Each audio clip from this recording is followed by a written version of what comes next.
মেঘ বলেছে যাব যাব, রাত বলেছে যাইস, সাগর বলে কুল মিলেছে, আমি তো আর নাই। দুঃখ বলে রইনু চুপে, তাহার পায়ের চিহ্নরূপে, আমি বলে মিলাই আমি, আর কিছু না চাই।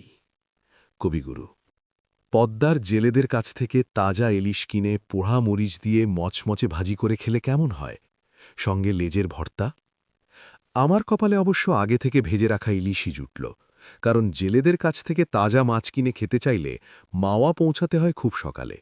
আর হ্যাঁ, মাছ নিজে দাঁড়িয়ে ভেজে নিতে হবে, না হলে মাছের টুকরো মিসিং হতে পারে বা ছোট হয়ে যেতে পারে পি। নৌকা দিয়ে নদী পার হয়ে যেতে হয় পদ্মা রিসর্টে, সেখানে রাতে থাকার ব্যবস্থাও আছে। মিরপুর ১০, ফার্মগেট, শাহবাগ অথবা গুলিস্থান থেকে বাসে করে যাওয়া যায় খুব সহজেই। ঢাকা থেকে মাত্র ৩৬ কিমি দূরেই বেড়ানোর জন্য সুন্দর একটি জায়গা মুন্সীগঞ্জ জেলার মাওয়াঘাট। প্রকৃতি এখানে অনেকটাই অকৃপণ। রিসর্টে পাখির কিচিরমিচির আর কাশবনের পাশে প্রমত্তা পদ্মা মুগ্ধ করল খুব সহজেই। আর আঁধার ঘনিয়ে এলে ভিড় থেকে হারিয়ে ফেললাম নিজেকে। ছোট শিশুদের মতো রিসর্টে দোলনায় দুলে ভাবলাম শৈশবের কথা। মেঘে মেঘে পেরিয়ে এসেছি বহু ছায়াপথ। কান পেতে শুনলাম